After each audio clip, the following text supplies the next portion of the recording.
Ngā mihi nui ki a koutou, tēnā koutou katoa, nau mai haere mai ki tēnei hui, i tēnei rā.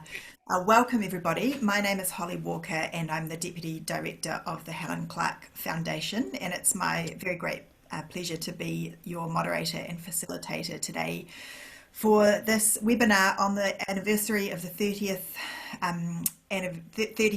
anniversary of the passing of the Smoke-Free Environments Act. Before we get started, just a very small amount of Zoom housekeeping. I'm sure you're all very familiar with Zoom and Zoom webinars now after so many weeks of the new normal. But just in case, just to let you know, as a participant in today's webinar, your mic and camera are switched off, but so you don't need to worry about background noise or interrupting children or anything like that.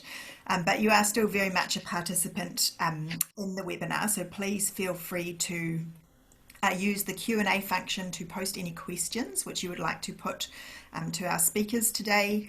And also, if you would like to participate in conversation with other viewers of the webinar, then please feel free to use the chat function to do that. If you have any technical challenges that you require some assistance with, please also feel free to use the chat function to ask a question, and we'll do our best to help you. Today we are also live streaming on Facebook, so welcome to those of you who are viewing us through that medium. Most of the questions will come through the Q&A here in the Zoom, but we do have the facility to bring any questions that come up in Facebook comments into the Zoom here, so hopefully if you ask a question that way we will be able to answer it. So before we get any further into the webinar, it's my pleasure to introduce Emeritus Professor Robert Beaglehole, who's going to introduce today's webinar. Robert is a public health physician and he is the founder and current chair of ASH, Action for Smoking and Health in Aotearoa. And he has a deep and rich knowledge of this topic. So I'd like to now hand over to Professor Beaglehole to open the webinar, introduce ASH and the significance of today's anniversary. Robert. Lorena, thank you, Holly. On behalf of ASH, Action for Smoke-Free 2025, I'd like to join you in welcoming you to this joint session between ASH and the Helen Clark Foundation. It's a pleasure to be here. ASH is a small independent NGO which conducts evidence-based advocacy in support of the Smoke-Free 2025 goal. To begin with, I want to take you back to the pre-Smoke-Free Environments Act environment, back to the early 1980s. Smoking was widely accepted as a normal behaviour. 30% of adults smoked on a daily basis, and in some segments of the community, smoking rates were much higher, over 50%. Smoking was common, accepted. The tobacco industry, represented by the Tobacco Institute, and Helen, you will remember Michael Thompson, director of the Institute, was an accepted and valued member of society. Despite the anti-smoking, despite its campaigns it ran to prevent and reduce progress. Tobacco sponsorship was widespread and common. You will remember the Stanley Street tennis court decked out as a gold Benson and Hedges packet. You may remember the last one-day cricket test sponsored by Rothmans, and the small aeroplane flying over Eden Park, dragging a sign saying, "Rothmans shortens your innings." There was also, and most glamorously perhaps of all, the Benson and Hedges fashion shows. Smoking was common, sponsorship was everywhere. The tobacco industry spent $6 million on sponsorship. The government, the Department of Health, spent $160,000, roughly a ratio of 40-1. The tobacco industry promoted above all their voluntary agreements with the government, and they fought vigorously any suggestion of legal restriction on their abilities to promote their most deadly products. In the 1980s, the evidence on the harmful effects of tobacco on the health of New Zealanders in particular, and the world generally, became even stronger. There was local evidence, there was New Zealand evidence. We became aware that over 4,000 New Zealanders died every year as they used the products of the tobacco industry in the recommended manner. Of particular importance in the early 1980s was the evidence that passive smoking, secondhand smoke that we non-smokers were exposed to from smokers, was an important cause of death and disability. And in the late 1980s, the first New Zealand estimate of the size of that burden was published. In those days, the cost of a packet of 20 cigarettes in 1990 was $4.30 on average, equivalent now to $7.50 adjusted for inflation. And as you know, the price of tobacco cigarettes, pack of 20, is close to 40. So there's been a lot of movement. As the evidence increased, so did the public health advocacy increase in support of restrictions on the industry's ability to advertise and promote their products. The advocacy was evidence-based. It was supported by a full range of organisations, from the most traditional, the most conservative medical establishments to this Heart Foundation, Cancer Society. And at the same time, more aggressive NGOs were established, including ASH and the Campaign to Stop Tobacco Advertising and Sponsorship. In response to this advocacy, the information campaigns, the government stepped up, the Department of Health took on a stronger leadership role, and in particular, the Tobacco Substance Board produced a tobacco or health report written by Dr. Murray Logerson. All of this energy encouraged the politicians to step up. And in particular, Helen Clark, appointed as Minister of Health in February 1988, stepped up. And since then, we've come a long way. Tobacco daily smoking rates are down to 13%. Young people have dramatically abandoned smoking.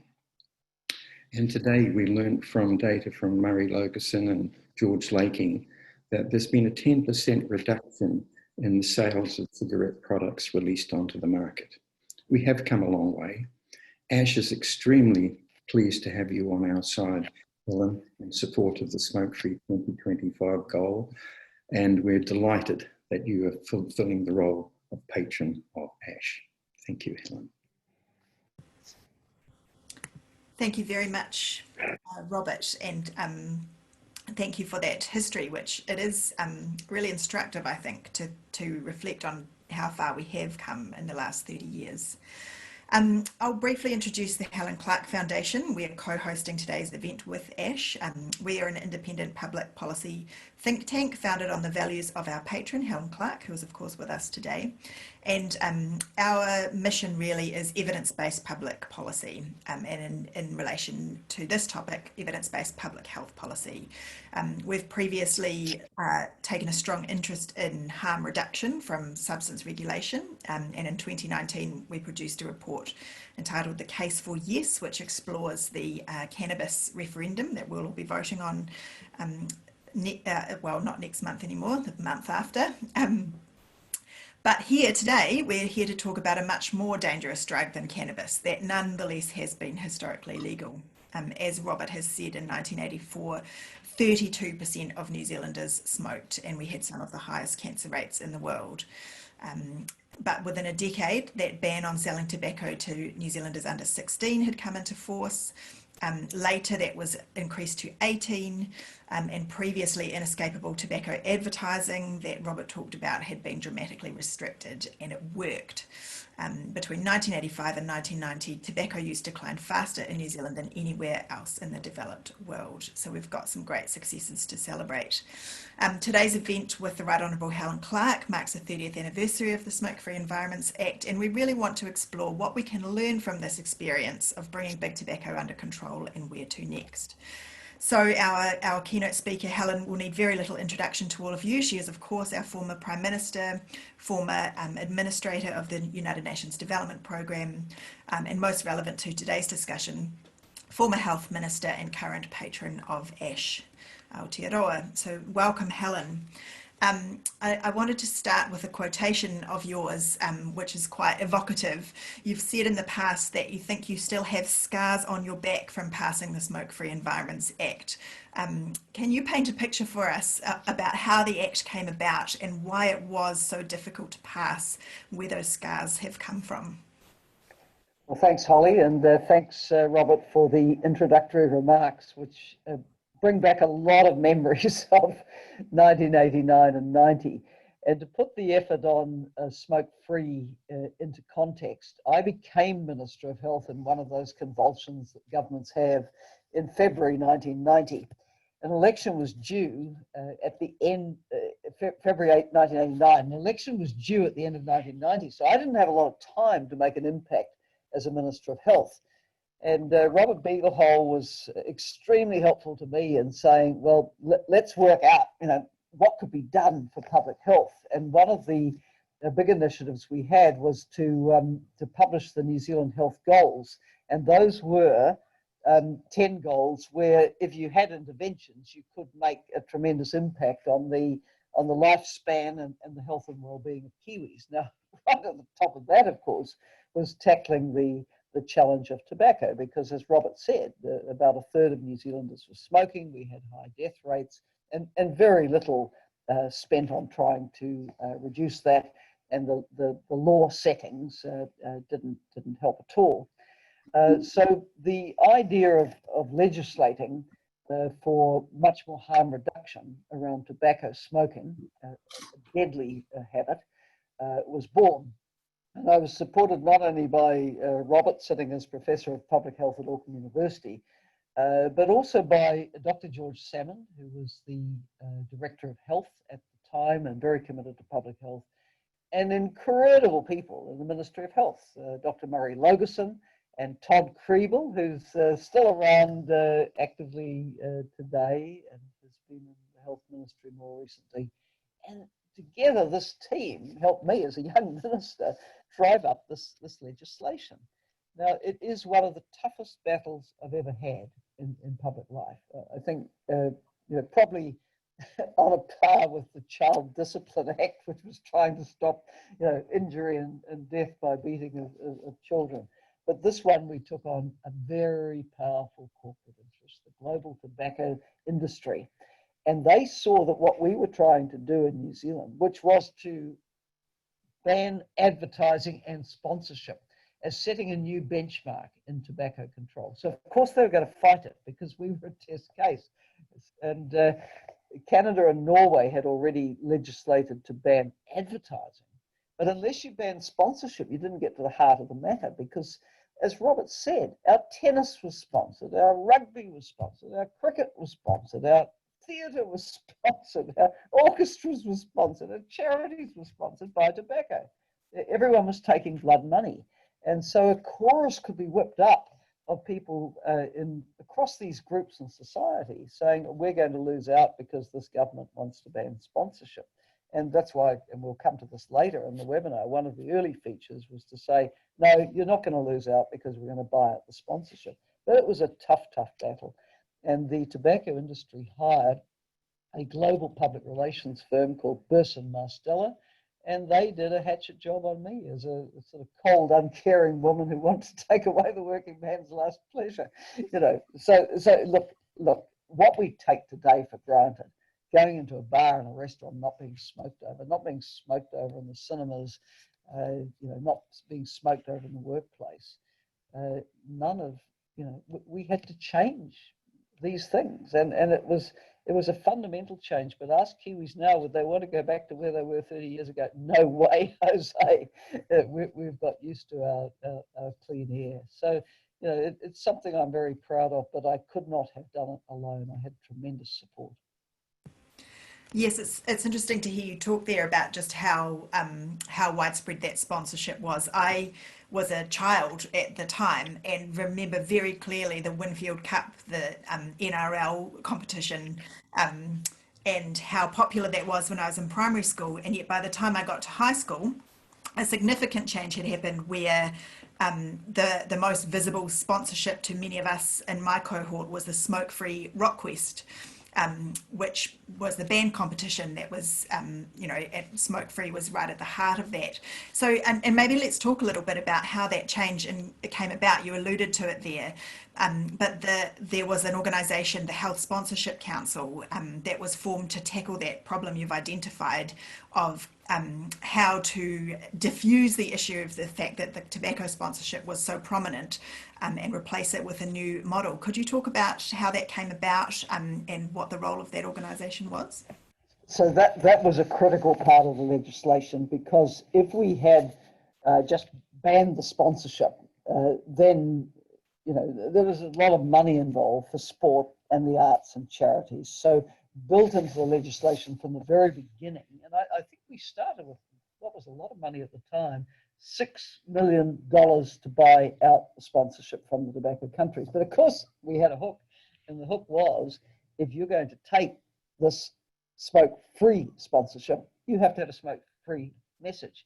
And full marks to organisations like Netball New Zealand, which then became smoke-free netball, and there was no smoking allowed, on the courts for the teams, around the edges.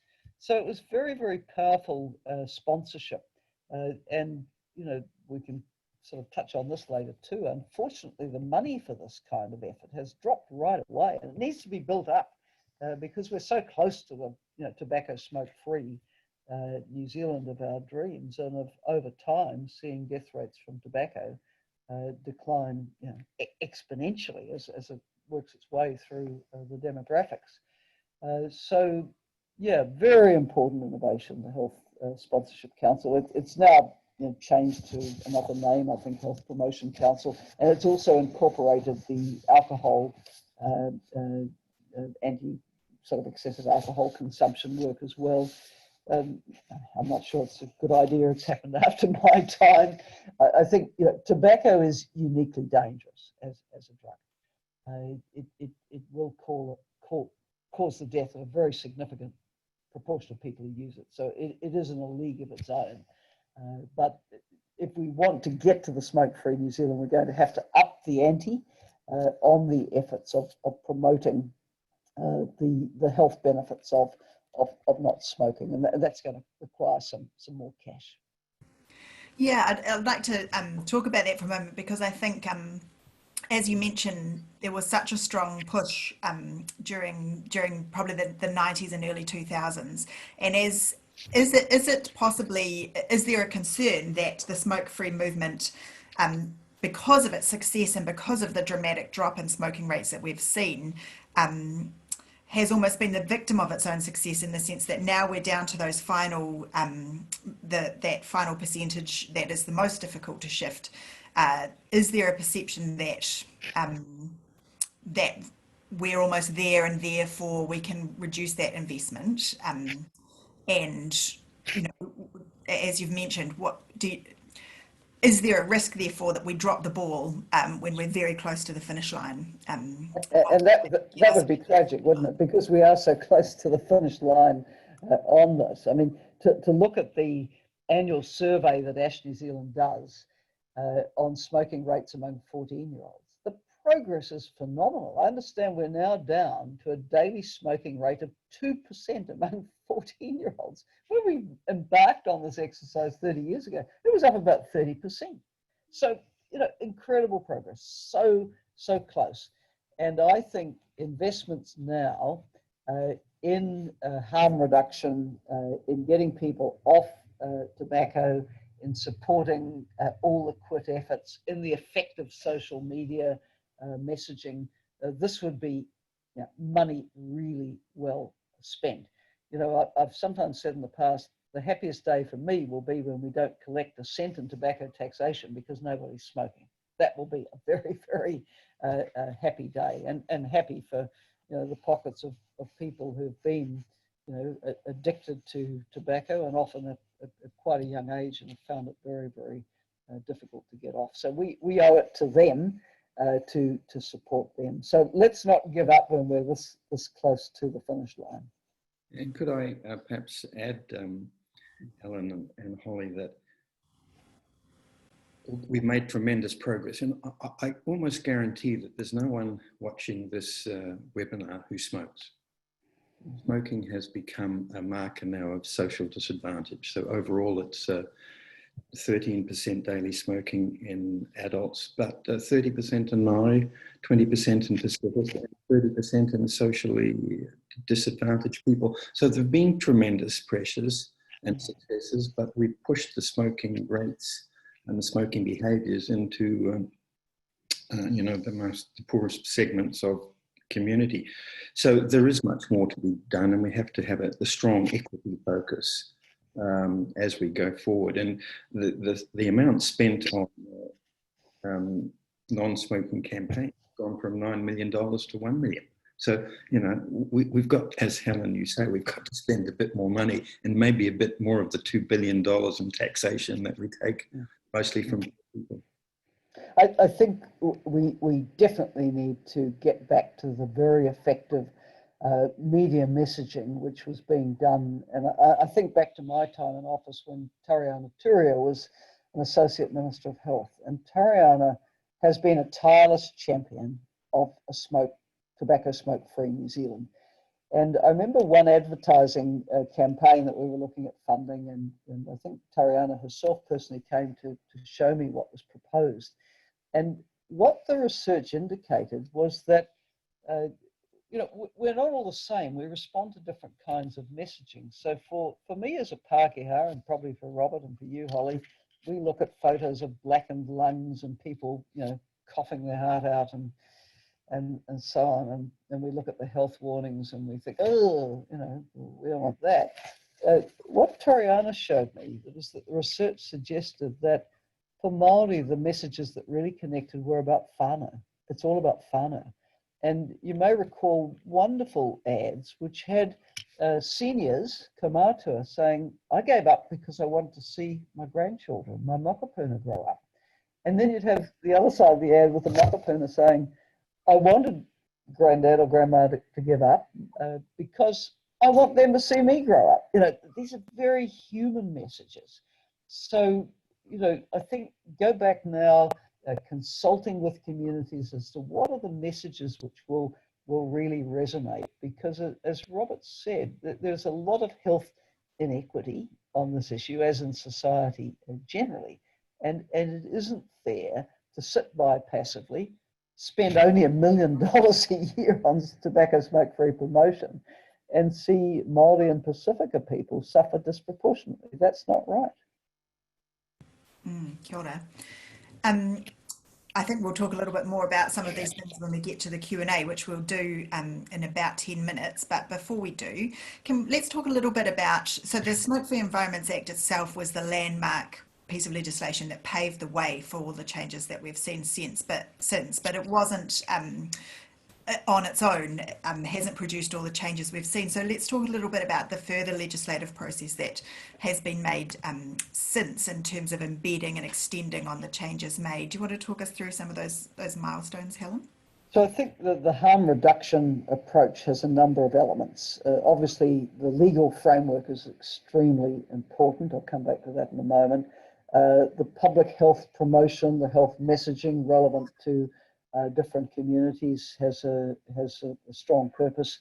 And then there is the taxation side of it. And undoubtedly, tobacco consumption is very sensitive to price. You hike the price, that helps reduce the rates. And we've had, I think, 11 consecutive years of price hikes, making our tobacco price among the most expensive in the world. We have recommended all the World Health Organization recommendations on tobacco control. So, we've done well on that.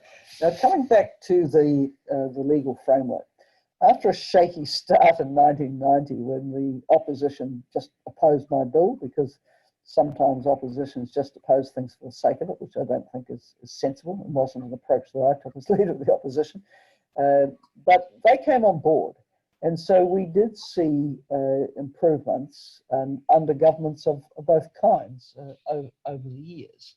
And I think a very important year was 2003, when New Zealand signed the Framework Convention on Tobacco Control of the World Health Organization. By the way, when I first went to the WHO's World Health Assembly back in the late 80s, early in 1990, we were one of the first countries to be advocating for comprehensive convention on tobacco control. So the same year as we signed up for the convention, which had been negotiated, we had the extension to the Smoke-Free Environments Act, and that provided for the total indoor ban on smoking in bars and restaurants. That had been something that was just too tough for me to get through in 1990, but by 2003, it had become popular, and we were among the first countries in the world to pass that law. And as of now, 82 countries have those provisions in their law. Now, 2008, more things were done. The picture warnings were added to the cigarette packs, and they're pretty graphic, as you know. Plain packaging came in 2018. In 2011, under the national government, there was the Smoke-Free Aotearoa 2025 goal agreed. And it's agreed that getting smoking rates to under 5% is more or less the definition of being smoke-free. And it was also under the national government that program of the years of 10% annual tax increases came in. So quite a lot of legislative and policy intervention and keeping up with the latest recommendations of the World Health Organization. So, as I said, things we couldn't do in 1990 because it was just too tough, but governments over the years picked up those issues to bring us to the state-of-the-art legislation we have today. And we can still improve further, and Robert will, undoubtedly be able to add more details about what more we could do about the content of nicotine in tobacco. There's a range of things you can do, but let's keep New Zealand up with the leaders on this, and we're very much a leader.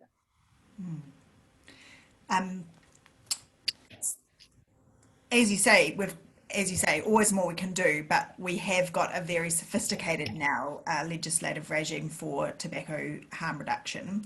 What do you think we can learn from that history that you've just outlined about how we should approach the regulation of other potentially dangerous substances? I'm thinking of alcohol, of course, and also cannabis, which is a topical conversation right now. Yes, and cannabis on any sort of weighting of harm to individual and society comes out immensely lower than tobacco, which is why it's so ironic that you have it singled out for prohibition, while tobacco, which is so dangerous, is legal, and alcohol, which is dangerous to individual and society, is legal as well. And that's why I advocate for the same sort of harm reduction approach to cannabis as I always have for tobacco. No one suggested banning tobacco or alcohol. When there was an attempt to ban alcohol about the time troops were coming home from World War I, it got laughed out the door. And when you ban things, you put the control of their supply into the hands of criminal networks, which get all the proceeds from it. And you also criminalize the user. What on earth is the point of criminalizing the user? So strong harm reduction approach where states step up to their responsibilities to regulate and control and specify and gather taxation and commit enough of that into getting the health messaging out. That's very much the approach that I advocate in this area. So that's a lesson, I think, that the state stepped up in New Zealand on tobacco. In my personal opinion, it has not yet stepped up enough on alcohol, and we could have people like Professor Sally Caswell on to talk at length about that. And it must now step up on the cannabis issue. And if the cannabis legalisation and control bill is passed on the referendum, as I very much hope it will be, we will step up on that as well. So that's one lesson. The other lesson is working with stakeholders and affected communities to get health messages through. Look, without the support of those communities, I couldn't have succeeded in getting this original legislation through Parliament. To have the Heart Foundation on side, the Cancer Society, everyone working on the respiratory illnesses, the public health people, the voices of families who'd lost loved ones to tobacco, the desire in the Māori community to have effective smoke-free promotion. Getting communities on side is very much a part of public health promotion. And you have to be prepared to stare down vested interests. There was a huge multinational global industry with a vested interest on this. So linking with other countries, making similar moves is important. As a young Minister of Health in May 1989, when I was considering this legislation, I went to Canada and met with the health minister there, who'd been responsible for legislating against advertising of tobacco. So, and then I went to the World Health Assembly and met other ministers as well. So just, take the time to reach out to communities, international contacts, study the industry techniques, and be prepared to step up. And I might just add, Helen, that getting started in a legislative framework, even though you didn't achieve everything you wanted to, it set the foundation on which to build. And as public support came on board, we could make more progress. We can't deal with everything at once, and we have to be practically realistic. I mean, the real challenge in New Zealand smoking is that if we are to achieve the goal, we have to support and encourage 60,000 smokers every year to stop permanently. That's a huge task. And the harm reduction approach you're advocating is the way to go. Yep, that's a lot of people every year to successfully quit, and they need a lot of support to do that. And let's hope that the next Parliament will bring more public health champions like Aisha Verrill, who's coming in and I know wants to make her mark in public health. So we need people who have a passion for this and want to make a difference. You haven't thought of cloning yourself, Helen? No, I'm happy to sort of show the battle scars and give some pointers as to how to get good policy through. Okay. Okay. I'll just alert our viewers, we're going to move to Q&A very soon. I can see it. We've got a number of questions coming through already, which is great. Thank you very much, and continue to post those in the Q&A box. There's also the function there where you can like other people's questions. So if someone else has asked a question you want to ask or you would like to hear answered, please do click that little like button, and then we can make sure that as we move through them, we're getting to questions that there's a strong degree of interest in. One more thing I'll ask Helen before we do move to the Q&A, which is simply, it's a combination really. Where to next? What's the most urgent next priority, do you think, for tobacco control in New Zealand? And what is the biggest takeaway for you from the experience of passing the Act 30 years ago? Yeah, Robert, come in on what you think the next important thing to focus on is. I mean, we've spoken a bit today about the pathetic amount of money that's spent on promotion of tobacco smoke-free New Zealand. So I think for me, beefing up the efforts of the Health Promotion Agency would be important. Ensuring that there is effective support for everyone who wants to quit will be important. But Robert, could you speak to where you would see the law perhaps going in this area now? Well, I think the most important thing, and perhaps you've alluded to this, is that we have a goal. We've had goals in the past. You mentioned the 1989 goal, and the Public Health Commission had a goal. We need a plan on how we're going to achieve the goal. So it needs to be quite a formal process in which we all agree not only on where we want to get to, but how we're going to get there. So I think, and this government has promised a plan for the last couple of years. Well, I think it's absolutely imperative that the incoming government develops a roadmap, a plan to get to smoke-free 2025 urgently. You're absolutely right. We need to encourage more people to make more quit attempts more often. Most people in the end stop through their own free will, but they fail many, many times. So we need targeted mass and social media campaigns to support them along the lines, Helen, that you were referring to before. And it's not enough, of course, for people like us to tell people to stop smoking.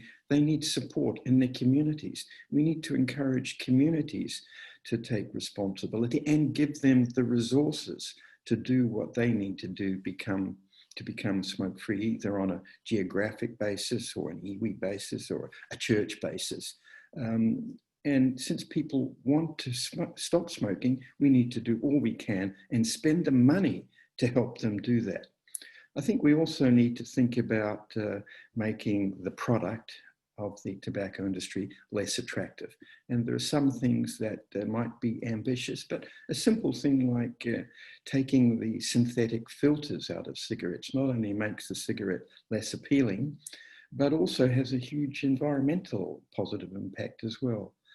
And then there are a whole lot of other issues which are perhaps more ambitious, not so realistic in the short term from a political point of view, that we should be exploring. But there's plenty to be done in the meantime. We will have to spend more money. And if we put another $10 million into public information, education, social media, targeted campaigns, that would do a lot to support people who want to stop. And of course, continue to encourage the reduced harm products, which are being used now by 200,000 people.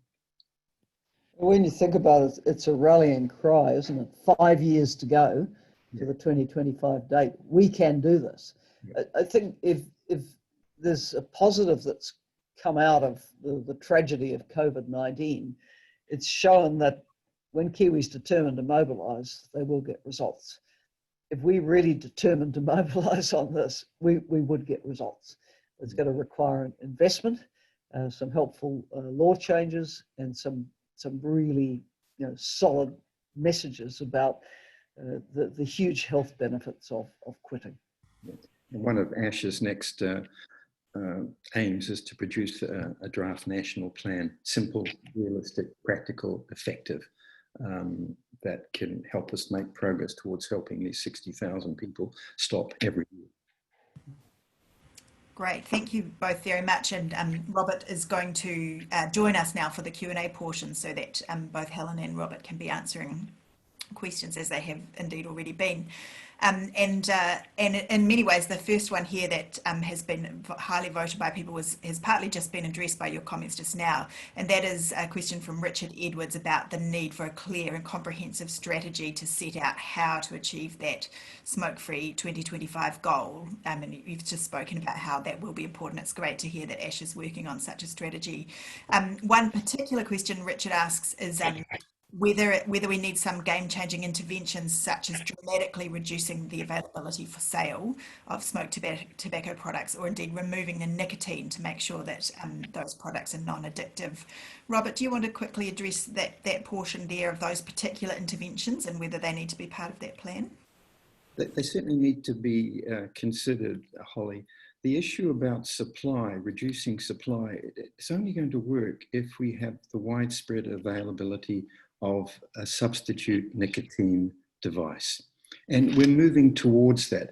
At the moment, if we reduce supply, reduce the number of convenience stores and outlets from one sort or another, we will penalise people who then have to travel across town or to get their cigarettes. So I think everything we do in this plan, which Richard supports, we've got to be supporting people. We don't want to be punishing people. We don't want to be stigmatizing people. We don't want to be blaming people for being dependent on smoking. We need to do things that help people stop.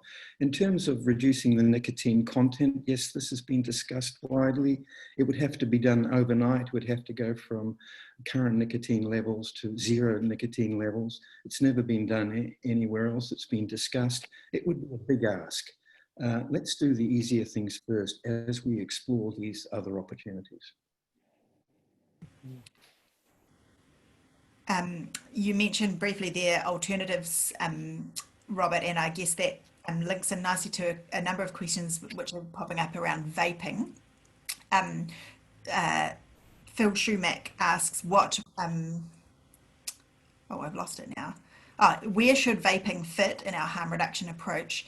And also, Philip Pattermore has a very interesting question about how influential the tobacco industry is in promoting vaping. Um, we know that it has a role in harm reduction, and yet we also know that BAT has stuff on its website around using vaping as a harm reduction measure, and the Philip Morris sponsored Towards a Smoke-Free World is devoted to promoting e-cigarettes. So how do we tread that very fine line between vaping as a harm reduction mechanism, as an alternative to smoke tobacco, but not inadvertently allowing the industry to re-promote its products through a back door? Yeah, So I mean, there's a range of issues here. Look, clearly, without question, vaping is far less dangerous to health than smoking tobacco. And for those for whom any other method isn't working, clearly it would be a progression to move to vaping. The government, well, Parliament has actually just passed quite comprehensive legislation on vaping because it was in a regulatory vacuum. And that now, I understand, prohibits sale to under 18s and prohibits advertising and promotion. I think this is good because what we were seeing was, in some cases, tobacco companies coming into significant ownership of vaping companies and using all the methods to promote vaping generally, which we've been fighting with tobacco years ago. So I think now with the regulatory regime in control, in place and coming into place in New Zealand, that's a step forward. But Robert, is extremely well informed on this and on the relative, harms, if you like, of vaping vis-a-vis tobacco. Well, thank you, Helen. Yes, vaping and other reduced risk products are certainly much less harmful. They're not totally safe, but in comparison with the unique damages of cigarette smoking, it's a huge advance. They're much less harmful. They're much cheaper. You mentioned before the cost of smoking. You can vape for a year for $1,000. An average smoker would spend $9,000. So there are huge economic savings. And there's quite a lot of evidence, from formal clinical trials to observational studies to lots of anecdotes, that vaping helps people stop. And it's been taken up, as I think I mentioned, by 200,000 New Zealanders. And 100,000 of those are now have stopped smoking. So it's making a contribution. It's not the only thing we need to do, but it's an important step. The legislation passed on the dying days of this Parliament takes me back to your time, Helen. Does everything I think we need to protect young people from vaping. I think it's a bit hard still on smokers who want to stop, but there's a balance between protecting young people and helping adult smokers who want to stop. And I think we can do more in that regard, but it's a huge advance, and the legislation will control the advertising by the industry. The industry is still going to be a big player, but in New Zealand, there's still a lot of small scale manufacturers as well, and we want to encourage them wherever possible. Number of questions coming through about retail. Stephen Vega from Regional Public Health in Wellington says he recently conducted a survey on tobacco retail and found that more than half of the sample thought that tobacco was in fact a licensed product, and 85% believed that it should be a licensed product. So, and especially given that should the cannabis referendum pass, that would leave tobacco as the only unlicensed recreational drug. What do you both think about the possibility of starting the ball rolling on tobacco licensing? Well, and that is also complemented by a question from Cherry Morgan. And Cherry also says, I see it here. Yeah, here we are. Yeah. Tobacco is still widely available in every corner store, and it's estimated there may be 4 times more retailers selling tobacco in low socioeconomic communities for smoking rates are higher. So I think, both questions are on to something. Under the cannabis legislation, which is being voted on, there will be a licensed retailers. Of course, alcohol was licensed retailers. And I remember in my time as PM, one of the issues that was really troubling in lower socioeconomic group communities was the proliferation of alcohol stores. So if we've got a chance to get it right with cannabis from the outset of specifying where stores can be and where they can't. I mean, Robert makes a point that, you know, we are dealing with tobacco with a very powerful addiction, so it's probably not, you know, it's not reasonable to expect people to drive from Manarewa to Ranui for the $45 packet of cigarettes. But, you know, nonetheless, should there be some innovative public health thinking about outlets, for example, that are close to schools and so on? The same thinking, by the way, should apply, in my opinion, to fast food, junk food outlets. It really distresses me to see the preponderance of fast food outlets that are around schools where kids can't escape, you know, seeing them as they walk by. There's been a study I recall seeing from the UK, which looked at how in, again, lower socioeconomic demographic communities, the proliferation of fast food outlets around the schools there was far higher than in more affluent communities. So I'd just make the general point. I think put our public health harm reduction thinking hats on and think what more can we do, particularly to, you know, keep these influences away from children. I was on a co-chair of a Lancet World Health Organization UNICEF Commission on Child Health and Wellbeing, which reported in February. And one of our recommendations was to negotiate an additional protocol to the rights of the child for a child to be able to grow up in an environment which wasn't subject to predatory commercial influences impacting on their health. And we have very much in mind, the predatory impact of tobacco, alcohol, junk food and drinks and so on. So that would be my broad response to it. Holly, I think that licensing outlets is a good first step. And if at some stage we're in a position to reduce the number of outlets selling tobacco, having a license system is a good start. I think we have to keep in mind that the main challenge for us in tobacco control is no longer children. They've stopped smoking. That's been dramatic, as we've emphasised. So we have to make sure that everything we do is, I think, if we're serious about the smoke-free goal, is directed towards helping these thousands and thousands of people who want to smoke.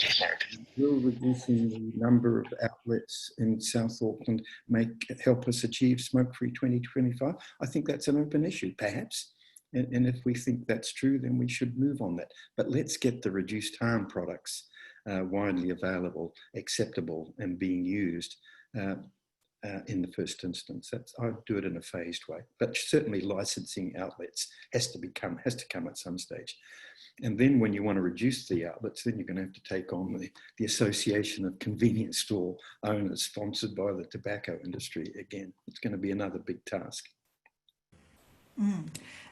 Thank you. A number of questions, perhaps an opportunity to clarify something here. A number of people have mentioned the existence of the Aspire 2025 strategy in light of the comments you made before, Robert, about the need for a plan to get to the 2025 goal. So do you want to talk about how the plan that you referred to relates to the Aspire 2025 strategy, if indeed it does? Yeah, the Aspire strategy produced a couple of years ago is a very ambitious and very comprehensive set of measures which would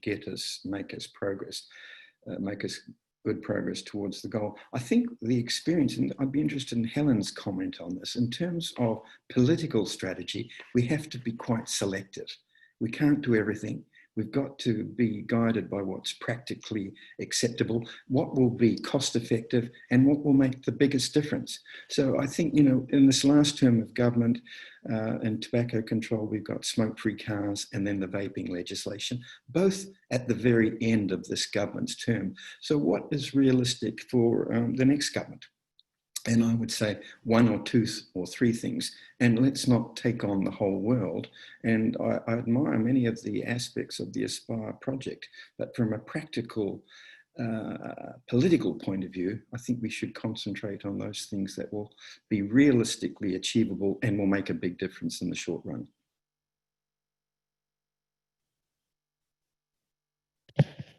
Unmute myself. I mean, having been in public life for decades and being a lay person in so many issues, what you need if you're going to take on a cause, as Robert says, is you need things that you can achieve in a certain time frame. And in our parliament, you've got 3 years, so you've got a motor. So I think the key thing will be, we have the smoke-free vision for 2025. What needs to be done to advance to that? What's a year 1, year 2, year 3, and then 4 and 5 strategy? And I think to an incoming health minister, incoming and very knowledgeable UMPs like Aisha Beryl, who are clearly going to be very interested in public health, they need things that they can get up and run with. That's what Robert Beaglehole, Murray Logerson, Todd Kriebel, George Salmon presented to me. We needed a new law. We needed to buy out the sponsorship. We needed to do X, Y, and Z. And we got going and did it in 20 months. So that's what I would do, have things that can be achieved now, which are very, very positive, set them out and, inspire the politicians to believe that, they can go down in history as the ones who helped take those last decisive steps towards the tobacco smoke-free Aotearoa. As you've gone down in history, Helen. But you're still here. You're not a historian. Still here, and still alive, as Prime Minister Mahatia said when he was elected at over the age of 90. So during the webinar itself, we talked a little bit about the fact that smoking's now become more concentrated in particular communities. And Phil Strumack asks, why do you think it is that we have had less success in reducing smoking prevalence amongst Māori? Well, Robert will also no doubt have a view on this.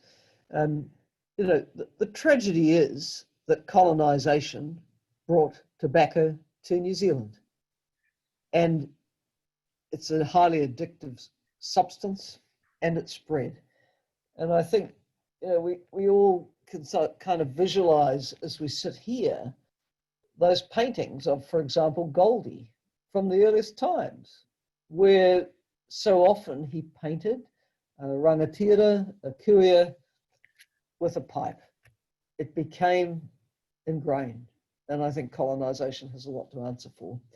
And when something becomes very ingrained, it becomes very hard to tackle. But we have had inspirational leadership within Māori communities on tobacco smoke-free. I again give full credit to Taliana Turia for the work that she did. We've had people working in Māori-led, Māori kaupapa organisations on the quitting and the harm reduction. We've had smoke-free marae movement. Look, yes to all of these incredible initiatives, and let's put some cash behind them and enable Māori to lead on what's going to work with and for their communities. That would be my approach. Robert, want to come in on that? No, I agree entirely, Helen. There's no point preaching anymore. And with smoking a marker of disadvantage, we have to recognise that it provides benefits to people who are in a desperate situation. I mean, fundamentally, we would get a long way if we could resolve poverty, housing problems, poor education, unemployment. And that's, of course, all government's goals. But in the meantime, I think we need to listen to communities and be by them and help them manage these issues in their own way. And we could do much more of that. And there are plenty of examples of small-scale community activities, Vape to Save, for example, which have made a huge difference to the lives of women. We need to take these approaches to scale. Thank you. We're unfortunately almost out of time, but I want to get in Audrey Van Rin's question because I think she was the very first person to ask one. She asks, what can we do as we approach 2025 to prepare homeless people for when tobacco will no longer be available? Well, 2 points to Audrey. One, it will be available because it's not banned. And the smoke-free Aotearoa 2025 is defined as 5% or under the population smoking. So it will still be there. But hey, here's another idea. Could we have 2025 or actually 2020 as the year we solve homelessness? I find it interesting that during COVID-19, the homeless were given homes. I hope they haven't been kicked out. The real issue is homelessness and despair and marginalisation. So let's resolve to tackle that issue full on as well. Auckland City Mission, for example, has a visionary initiative of housing first. We're in the new premises they're building. Their aim is no longer just to be receiving people at the door for breakfast and pushing them out at night after dinner. They want to be part of solving the homelessness problem. We should all want to be part of that. Let's just be a little bit more ambitious in our social policy here. Couldn't agree more. Thank you both very much. Unfortunately, it is time for us to move to wrap up our session, and I can see from the number of questions and also the debate and exchange going back and forth about some of these questions that there's a very live discussion still going on here, and I'm sorry that we don't have more time to explore it in more depth, but please take that enthusiasm out into your communities and into your workplaces, and as we've discussed, keep it live as we approach 2025. We have come a long way, but we do have to keep up the pressure, keep up the resourcing, and keep up the momentum to reach that smoke-free 2025 goal. So please, I hope that today has been a thought-provoking and inspiring kōrero for those of you who are working in this area. I know we have many public health professionals joining us today, and we thank you all very much for your work and your attendance and your interest in this topic. It falls to me now just to make some concluding comments, really to thank both Professor Robert Beaglehole and the Right Honourable Helen Clark for your participation today, and to alert you all as our audience to the fact that if you share the commitment to the goal of a smoke-free Aotearoa, you can become members of ASH if you're not already, and the link to ASH's website is in the chat box towards the beginning of the session. And likewise, if you share our goal at the Helen Clark Foundation to evidence-based public policy, please consider also becoming a member of the foundation to support our work. Similarly, there is a link in the chat box there to our website, which will give you instructions on how to do that, as well as a link to our research. And so really now it just remains to thank you very much for your participation and your time. I hope that you take a moment to celebrate the successes. Often we don't do that enough in public life of how far we have come in the last 30 years, and feel strengthened and inspired for what needs to come to reach that goal. Thank you very much, everyone. Thank you, Holly. Thank you, Robert. Yeah, thank you, Helen. Thank you, Helen. So we'll now end the webinar, and thank you once more for your participation. Kia ora.